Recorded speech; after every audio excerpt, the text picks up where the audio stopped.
하겠습니다. 참 반갑습니다.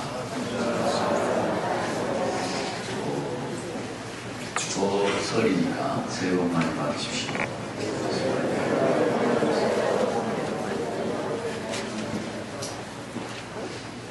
오늘도 성경 말씀 속에서 예수님을 우리가 주목하고 예수님을 바라보고 예수님 만난 그 은혜가 있기를 바랍니다.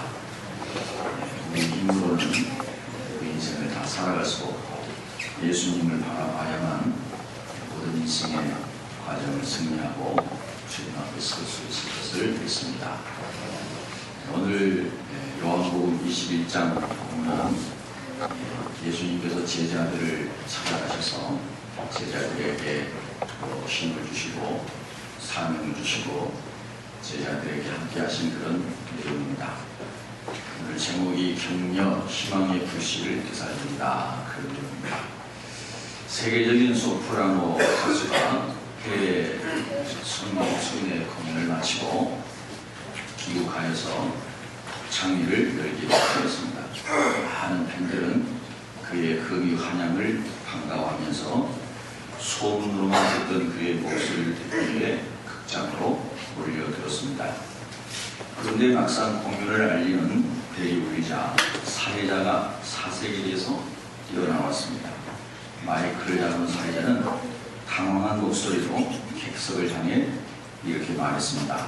청중 여러분, 대단히 죄송합니다.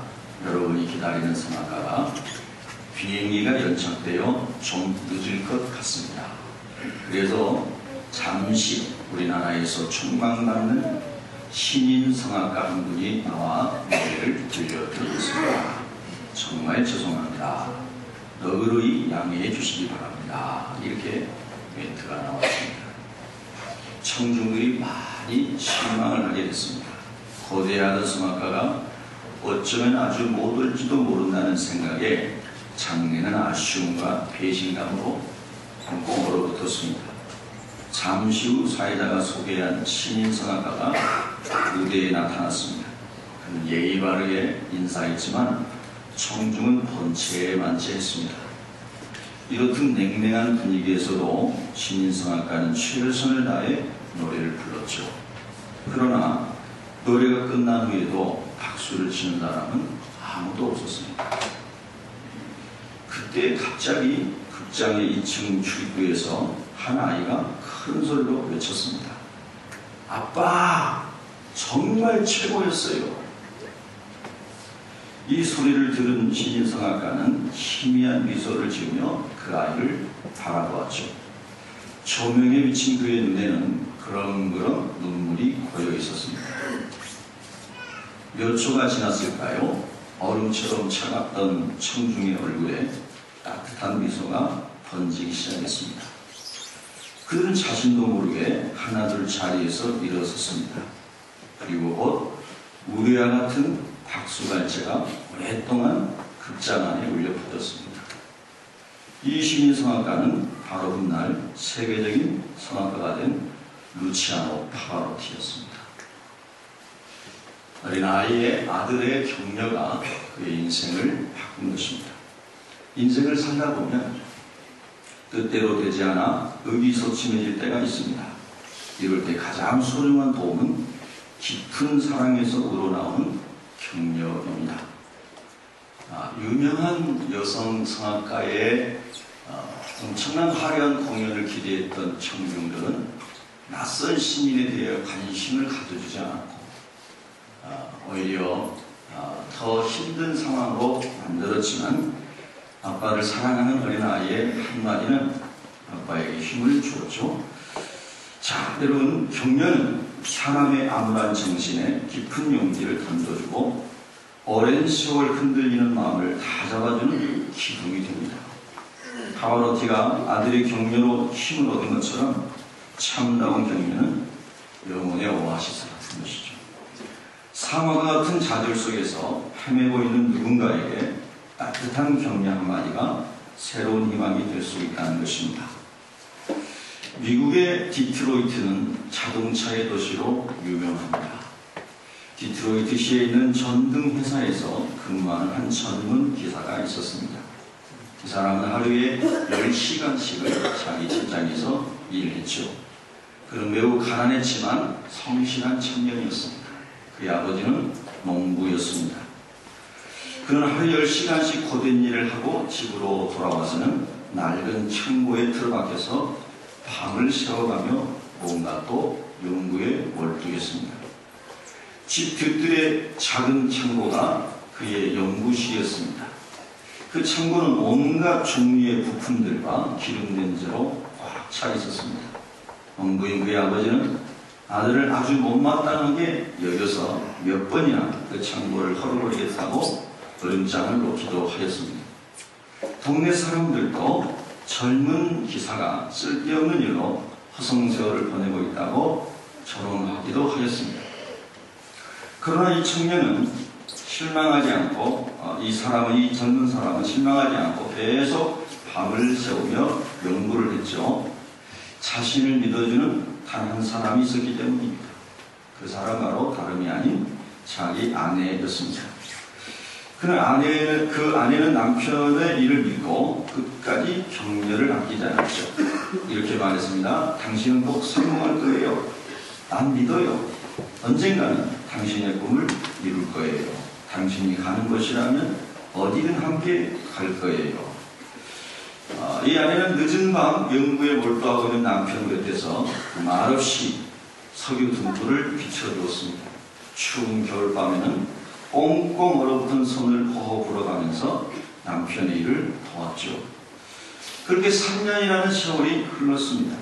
어느 날 마을 사람들은 갑자기 시끄러운 소리에 잠에서 깨어났습니다. 창밖에서 그 젊은 기사가 자동차를 타고 거리를 달려가고 있는 것이었습니다. 마침내 그의 진명이 결실을 맺은 것입니다. 이 젊은이가 바로 여러분이 지금 잘 아는 헨리 포드입니다. 훗날 자동차 왕으로 인정받은 그는 다시 태어나면 무엇이 되고 싶냐는 기자들의 질문에 내 아내와 함께 한다면 무엇이든 상관없습니다. 그 아내의 격려가 놀라운 역사의 주인공으로 남편을 서게 한 것이죠. 헨리 포드를 있게 한 것은 바로 아내의 격려와 신뢰였습니다. 그래서 헨리 포드는 격려하는 아내와 함께 한다면 어떤 일도 이루지 못할 것이었다고 믿었던 것입니다. 여러분, 자녀된 여러분은 부모님을 잘 응원하고 격려하고 있습니다.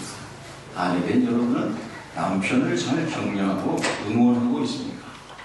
여러분, 오늘 요한복음 21장의 내용은 너무나 유명한 말씀입니다.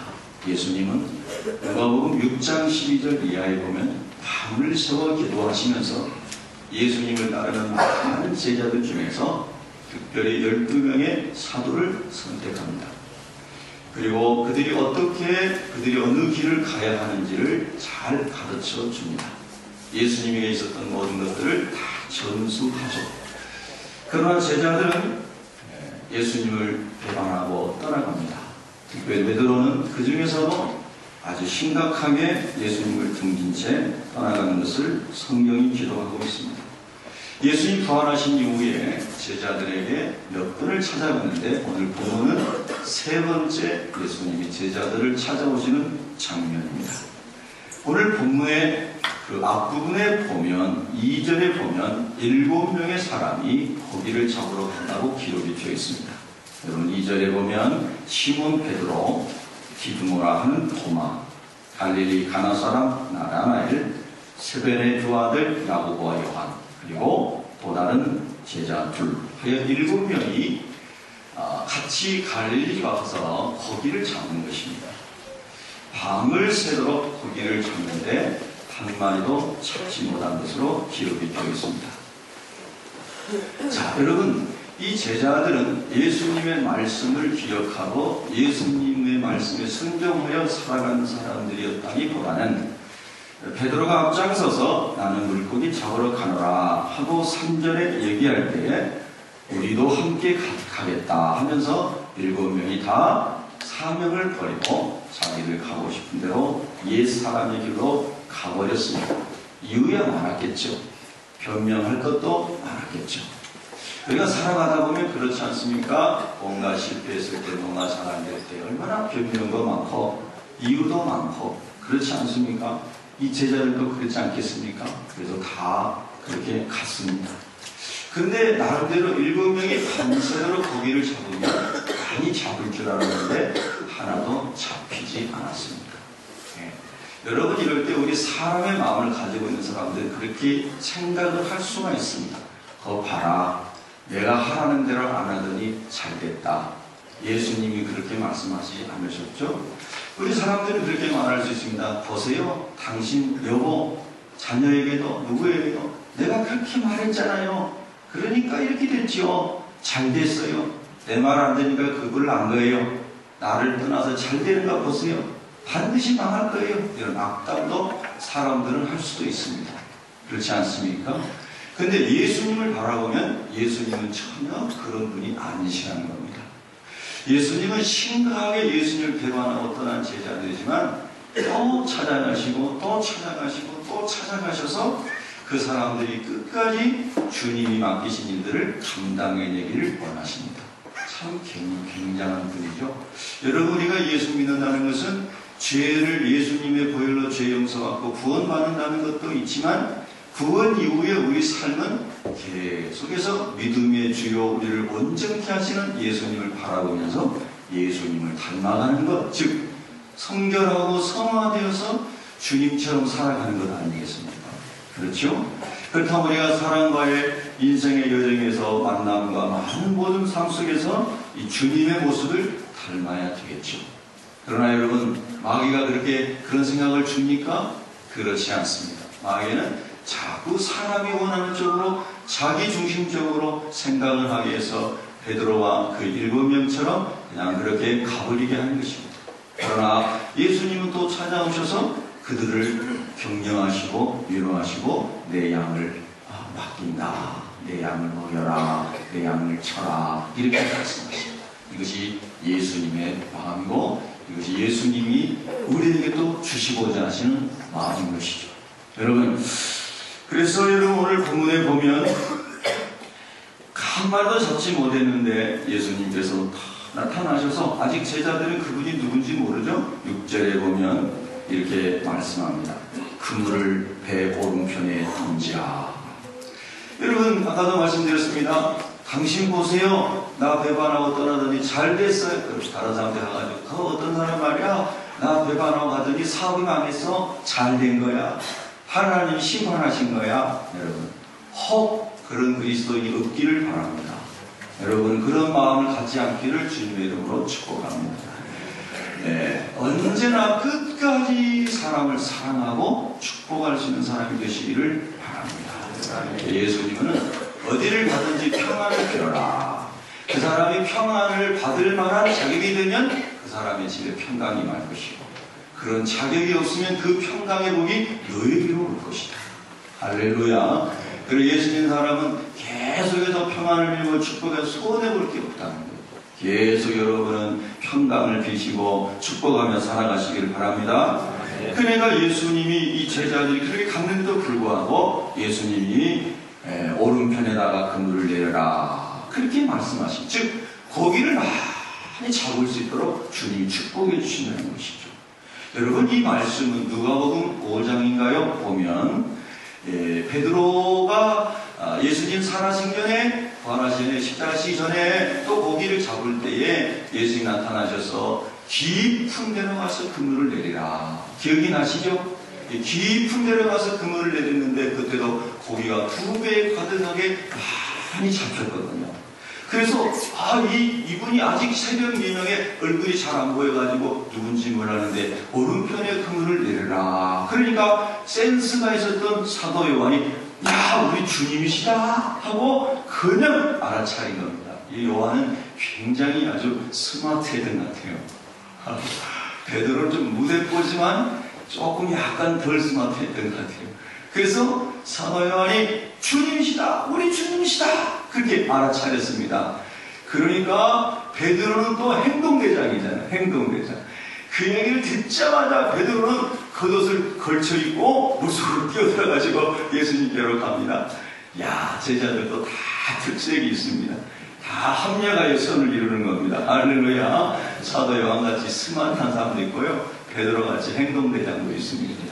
여러분, 예수님의 무덤에 갈 때도 이 요한하고 베드로가 같이 갔는데, 요한이 다름질을 잘해서 가가지고 예수님 무덤 앞에 도달했는데 무서워가지고 못 들어갔잖아요.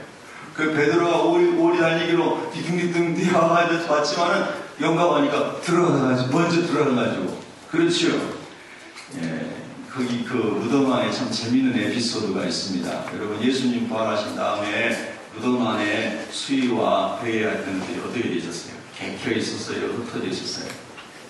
객혀 있었어요? 잘 정리정돈되어 있었어요? 어떤 분이 그런 얘기 하더라고요. 예수님 그 바쁜 와중에도 수의를 다 개놓고 나가셨다고. 예수님은 여러분 아무리 바빠도 이불 개놓고 나갑시다, 옷 단장해 놓고 나갑시다, 뭐 이렇게 재밌게 성경을 이야기하는 것도 들어봤습니다. 네, 여러분, 어쨌든 그때도 역시 베드로는 확 끼어 들어갔습니다. 마찬가지로 예수님이다, 우리 주님이다 라고 요한이 얘기할 때 그 사랑하시는 제자는 사도 요한이거든요. 오늘 본문에요. 베드로가 뛰어 들어갔습니다. 그래가지고 예수님 있는 대로 막 갔습니다. 갔는데 가보니까 예수님께서 회초리를 들고 이놈들 봐라, 나 버리고 떠나더니 거기도 안 잡히지.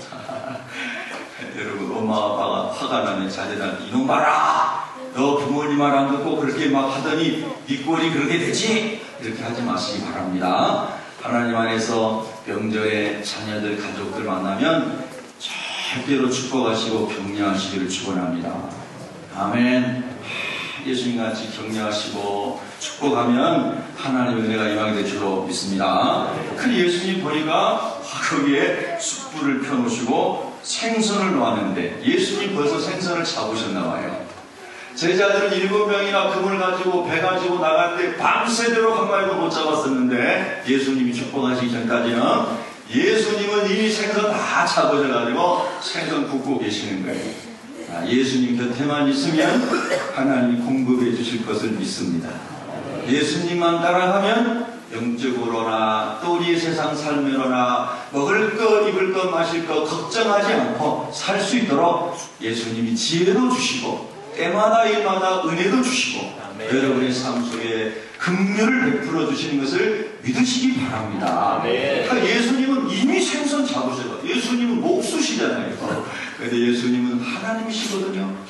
그래서요, 자연을 다 다스리시는 분이거든요. 생선을 이미 예수님 잡아다가 거기다가 놓고 다 구워 넣으셨습니다.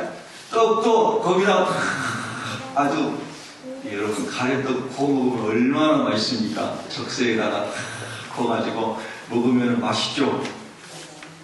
요즘에는 그런 게 별로 안 맛있습니까? 그것도 조청에다가 탁 찍어가지고 먹으면 너무 맛있잖아요. 그렇죠?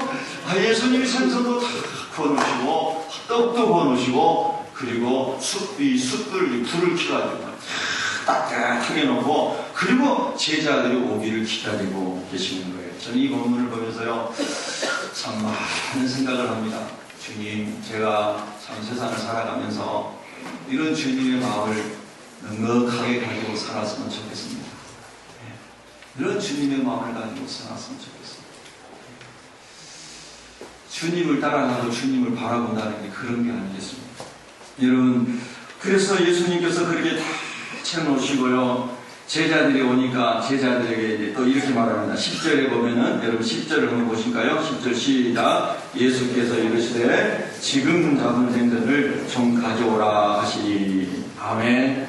이 제자들도 자기들도 그 아침 조반 차리는데 동참할 수 있도록, 그들도 뭔가 좀 할 수 있도록, 그들도 같이 뭔가 동역할 수 있도록 그를 초청하십니다. 이것도 참 놀라운 은혜죠. 여러분, 그렇게 손을 내밀고 함께 할 수 있는 그런 자리를 예수님께서 만들어 주십니다. 그러나 아직 제자들은 주님을 배반하고 떠나간 아픔이 너무 깊어서 감히 예수님께 무슨 말을 하지 못합니다. 그것이 12절에 나와 있죠. 12절 한번 읽습니다. 시작. 예수께서 이르시되 와서 조반을 먹으라 하시니 제자들이 주님이신 줄 아는 거로 당신이 누구냐 감히 묻는 자가 없더라. 그들이 예수님을 향한 행동과 말과 이런 걸 생각하면 너무너무 마음이 참 무겁고 예수님께 감히 무슨 얘기를 할 수도 없고 이런 거예요. 여러분, 자녀들이 부모님에게 불효하고 떠돌다가 어디서 사는지 연락도 없고 명절이 돼도 전화 한 통 안 하고 이런 자녀들이 있다고 생각해 보십시오. 또 그런 형제들이 있다고 생각해 보십시오. 제가 알고 있는 어떤 가정도 형제들이 참 많은데 집안에 어떤 경제적인 이런 일로 얽혀가지고 형제들이 연락도 끊고 살고 절대 만나지도 않고 아버지 돌아가셔도 심지어는 않아서 경찰에 수배를 해서 찾고 이런 가정도 제가 봤습니다. 그래서 이런 경우에 이렇게 여러분 이런 명절이 되면은 막 가족이 만나가지고 가족 애를 나누고 하나님의 축복을 나누는 너무 축복이 넘치는 날이지 않습니까? 그런데 여러 가지 살아가면서 쌓인 아픔 때문에 이런 좋은 날에도 가족이 모이지 못하는 경우도 참 있는 것 같습니다. 근데 여러분, 오늘 본문에 보면은 바로 그런 뭔가 큰 아픔을 가지고 있고 아버지를 아버지라 부를 수 없고 형제를 형제라 부를 수 없는 그런 사람들에게 예수님께서 먼저 말씀하시는 것이죠. 13절에 있습니다. 시작. 예수께서 가셔서 떡을 가져다가 그들에게 주시고 생선도 그와 같이 하시니라. 아멘. 여러분, 명절에 여러분의 가정에 이런 따뜻함이 있기를 주님의 이름으로 축복합니다. 부모님 되신 분들은 더 그런 마음을 가지고 계시고 가정에서 형님 되신 분들도 더 이런 마음을 가지고 계시고 그래서 이번 명절에는 이런 주님의 마음을 가지고 여러분의 가정에 평화가 가득하고 형제가 가득하고 이 주님의 사랑으로 천국을 경험할 수 있기를 주님의 이름으로 축복합니다. 할렐루야. 정말로 우리 주님의 이런 마음을 저와 여러분이 배워야 되겠습니다. 예수님은 한 번만 찾아가신 것이 아니고 두 번만 찾아간 것이 아니고 세 번 찾아가시고 오늘 그래서 본문에서는 이제 그 이후에 15절 이하의 유명한 베드로의 그 고백이 나오지 않습니까? 내가 주님을 사랑하는 줄을 주께서 아십니다. 즉 베드로가 주님을 사랑하지만 그러나 그가 주님을 떠난 것으로 인해서 마음이 무겁고 감히 주님 사랑합니다라는 말도 못했는데 주님이 찾아오셔서 격려해 주니까 베드로가 내가 주님을 사랑하는 줄 격려하십니다. 그래서 주님과의 관계가 회복이 되고 예수님이 사명을 주시고 그래서 베드로가 그에게 주신 베드로의 사명, 요한의 아들 시몬이 아닌 페트로스, 깨어지지 않는 반석과 같은 믿음을 가지고 주의 복음의 증인으로 살다가 마지막에 거꾸로 십자가에 죽으면서까지 주님의 일을 완수하며 죽는 페트로스, 베드로의 삶을 살아가도록 주님이 축복해 주시는 것이죠. 여러분도 그와 같이 되기를 주님의 이름으로 축원합니다.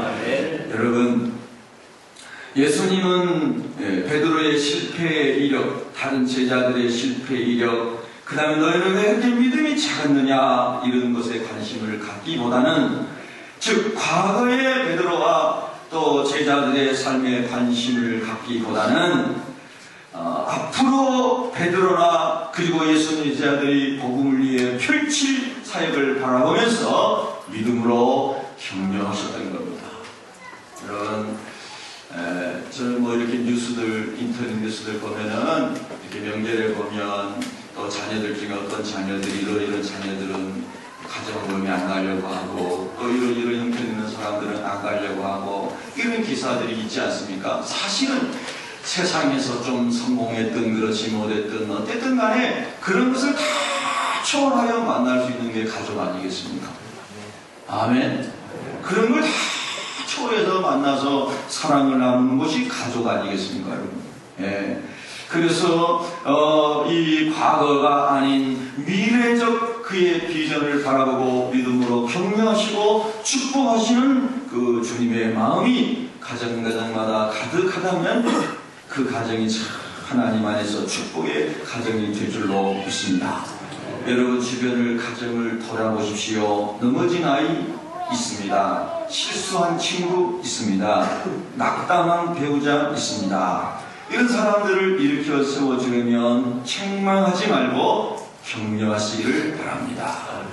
네, 우리 옆 사람에게 한번 인사합시다. 당신을 경배합니다. 네, 경배합니다. 할렐루야. 그 사람을 향한 하나님의 기대가 있음을 알려주십시오. 하나님의 크신 기대가 있음을 알려주십시오. 부모님도 잘 이해하지 못하고 형제도 잘 이해하지 못하는 하나님이 그 사람을 향하여 큰 기대를 가지고 있음을 알려주십시오. 세상 사람들은 다 그를 인정하지 않아도 하나님은 그를 기대하고 계심을 알려주십시오. 하나님께서 그 인생을 일으켜 세워줄 것을 믿음으로 선포하시고 축복하십시오. 지금은 그런 가능성이 전혀 안 보인다 할지라도 그래도 하나님의 말씀을 의지하여 격려하고 축복하십시오.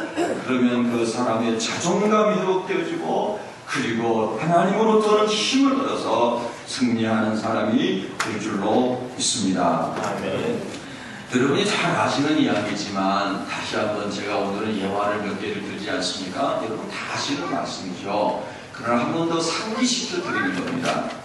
19세기에 덴마크에 남들보다 글솜씨가 아주 뒤떨어지는 어린아이가 있었죠.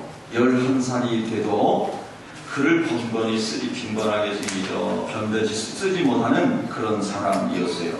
그래서 조롱을 많이 받았죠. 야, 11살이 됐는데 글도 제대로 못 쓰니.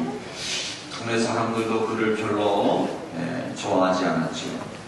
어느 날 그가 나름대로 열심히 글을 써서 글 비슷한 것을 써가지고 이렇게 사람들에게 보여줬더니 사람들이 막 조롱을 하는 겁니다. 이 글을 보느니 차라리 다른 일을 할 걸 그랬구나. 여러분, 사람들이 어떻게 얘기하든지 간에 격려자가 있으면 일어설 수 있습니다. 그러나 주변에 그런 사람이 없을 때는 참 어렵죠. 그래서 이 아이가 크게 실망을 했습니다. 그럼 그렇지, 나 같은 사람이 무슨 글을 쓸 수 있겠어. 동네 사람들이 다 나를 조롱하죠. 큰 실망을 하고 집에 돌아왔습니다. 그때 그 어머니가 꽃을 하나 가져와서 자기 아들에게 보여주면서 얘기를 했습니다. 네 글은 아직 봉우리가 맺지 못했구나. 그러나 언젠가는 봉우리가 맺고 꽃을 피울 거야. 걱정 마라. 이게 어머니죠. 어떤 어머니는 그런 말을 듣고 이놈의 자식이 부모 망신 다 시켜. 너는 안 태어났으면 좋았을 텐데. 우리 교인들은 그런 사람이 아무도 없는 줄로 믿습니다. 할렐루야. 그래서 격려해 줬습니다. 네 글은 아직 봉우리가 맺지 못했구나. 그러나 언젠가는 봉우리가 맺고 꽃을 피울 거야. 걱정하지 마라. 이 미숙했던 고마가 훗날 위대한 작가로 우뚝 선 안데르센입니다. 안데르센은 어머니의 변함없는 격려와 지지로 자신 안에 내재된 능력을 개발하고 키워나갔죠. 그래서 유명한 작가가 되었습니다.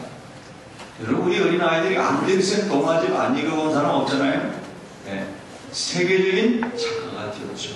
그러나 이 아이가 처음부터 글을 잘 쓰는 아이는 아니었습니다.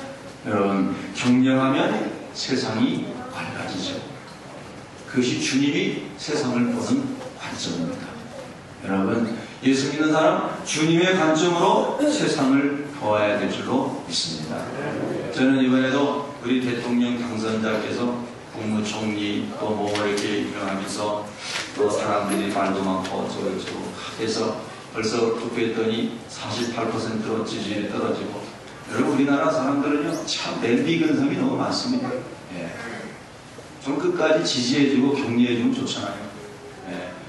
그래서 얼마든지 그분의 장점이 잘 이렇게 표현이 돼가지고 나라가 잘 될 수 있다고 격려해주면 잘 될 거 아닙니까? 아멘 안 하는 사람은 전부 야당 편인가 봅니다.